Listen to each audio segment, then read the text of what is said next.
আসসালামু আলাইকুম, সকলকে শুভেচ্ছা জানাচ্ছি নতুন রেসিপির ভিডিওতে। নিয়ে এসেছি ঔষধি গুণসম্পন্ন গিমা শাকের একটি রেসিপি, গিমা শাক ভাজি। এই গিমা শাকটি আমরা অনেকেই চিনি, অনেকে আবার চিনি না। অনেকের কাছে এটি একটি ফালতু খাবার, আবার অনেকে এটিকে কষ্ট করে সংগ্রহ করে খায়। এর স্বাদটা অনেকটাই তিতা, সেজন্য অনেকেই পছন্দ করে না। আমরা করলার স্বাদটা যেমন তিতা পাই, এই গিমা শাকের স্বাদটাও তেমনি তিতা। তবে এর ঔষধি গুণ রয়েছে, বিশেষ করে ডায়াবেটিক রোগীদের জন্য একটি পারফেক্ট খাবার।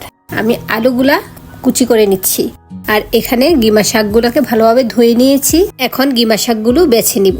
এই গিমা শাকটি এমনিতেই গ্রামাঞ্চলে হয়ে থাকে, বিশেষ করে বেলে মাটিতে এটি ভালো হয়। আমার গ্রামের বাড়িতে নতুন মাটি ফেলা হয়েছে, এর উপরে এই গিমা শাকগুলো অনেক হয়ে রয়েছে, সেজন্য ওখান থেকে এনে আপনাদের সাথে রেসিপিটি শেয়ার করছি।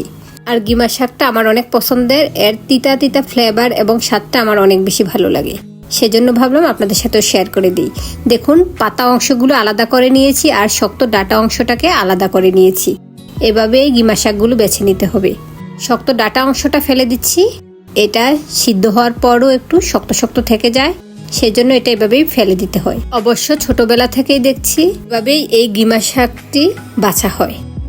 আমি আজ আলু দিয়ে এই গিমা শাকগুলো ভাজি করব।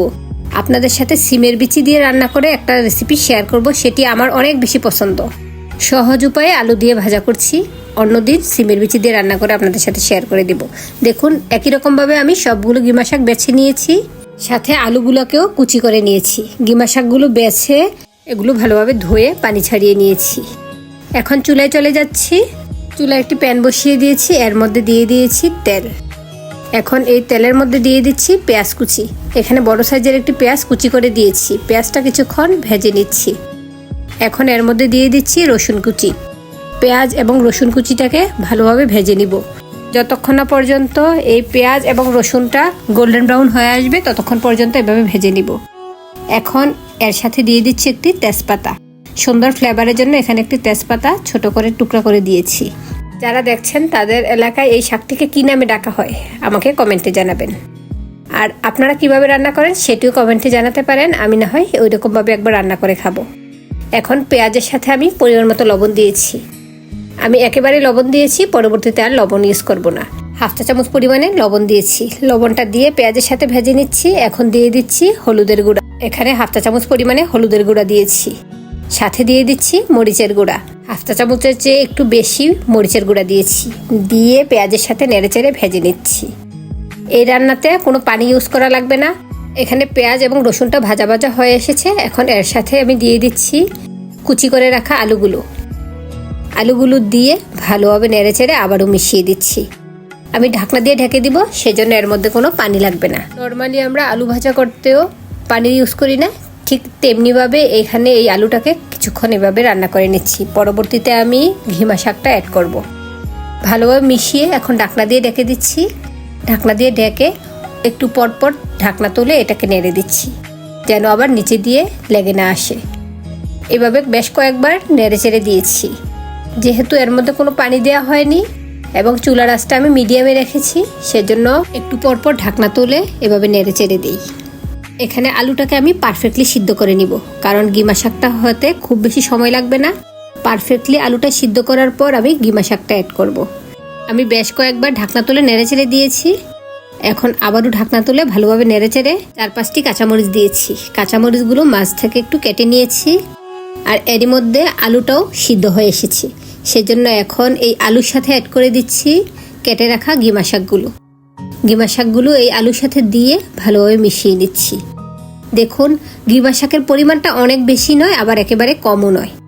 আর এই গিমা শাকটা অনেকটাই তিতা, সেজন্য বুঝে শুনেই দিতে হবে। আপনারা যারা এই গিমা শাকটি খাননি তারা এর স্বাদটা বোঝেন না। এর স্বাদটা ঠিক করলার স্বাদের মতো তিতা। আলুর সাথে মিক্স করে এই গিমা শাকটি রান্না করলে অনেক বেশি টেস্টি হয়। তিতা ভাবটা অনেকটাই কম থাকে, সেজন্য আলুর সাথে আমি ভাজি করে নিয়েছি। শুধু গিমা শাক দিয়ে শাক রান্না করলে তিতা লাগে, তবে আলুর সাথে এভাবে মিক্স করে দিলে তত বেশি তিতা লাগে না। সেজন্য আলুর সাথে মিক্স করে আপনাদের সাথে শেয়ার করে দিচ্ছি। আমি প্রায় এভাবে রান্না করি, যখনই গিমা হাতের নাগালে পাই তখনই এভাবে আলু দিয়ে ভাজি করি। এছাড়া সিমের বিচি দিয়েও একটা ভাজি করি, সেটাও আপনাদের সাথে একসময় শেয়ার করে দেব। দেখুন, গিমা শাকগুলো আলুর সাথে মিশে গিয়েছে, আর এরই মধ্যে গিমা শাকটাও সিদ্ধ হয়ে এসেছে। এখন উপর দিয়ে আমি অল্প পরিমাণে মাছের মশলা একটু অ্যাড করে দিচ্ছি। আপনাদের হাতের কাছে এই মাছের মশলাটি না থাকলে ম্যাগি স্বাদে ম্যাজিক মশলাটি একটু দিয়ে নেবেন, এতে করে এর স্মেলটা অনেক বেশি ভালো আসবে, খেতেও ভালো লাগবে। মশলাটা দিয়ে স্প্যাচুলা দিয়ে নেড়েচেড়ে আমি আবারও ভালোভাবে মিশিয়ে দিচ্ছি। এরই মধ্যে রান্নাটা প্রায় হয়ে গিয়েছে। এখন আমি মশলাটাকে ভালোভাবে মিশিয়ে আবারও 2-3 মিনিট জাল করে নিচ্ছি। তারপরে চুলা থেকে তুলে গরম গরম ভাতের সাথে খেয়ে নিব। আলু দিয়ে গিমা শাক ভাজি করে যারা এখনও খাননি, হাতের নাগালে গিমা শাক পেলেই আমার মতো করে এভাবে রান্না করে খাবেন। অবশ্য এখন শহরাঞ্চলে বাজারে এই শাকগুলো পাওয়া যায়, আপনারাও সংগ্রহ করে নিতে পারেন। আর গ্রামাঞ্চলে তো পুকুরের সাইডে এবং বিশেষ করে মরিচ ক্ষেতের মধ্যে এই গিমা শাকটি ভালো হয়। দেখুন রান্না করার পর নিয়ে আসছি, একেবারে পারফেক্ট হয়েছে। গরম ভাতের সাথে এই খাবারটি খেতে অনেক বেশি ভালো লাগে। আজ তাহলে এই পর্যন্তই, আবার চলে আসবো নতুন ভিডিও নিয়ে। আল্লাহ হাফেজ, আসসালামু আলাইকুম।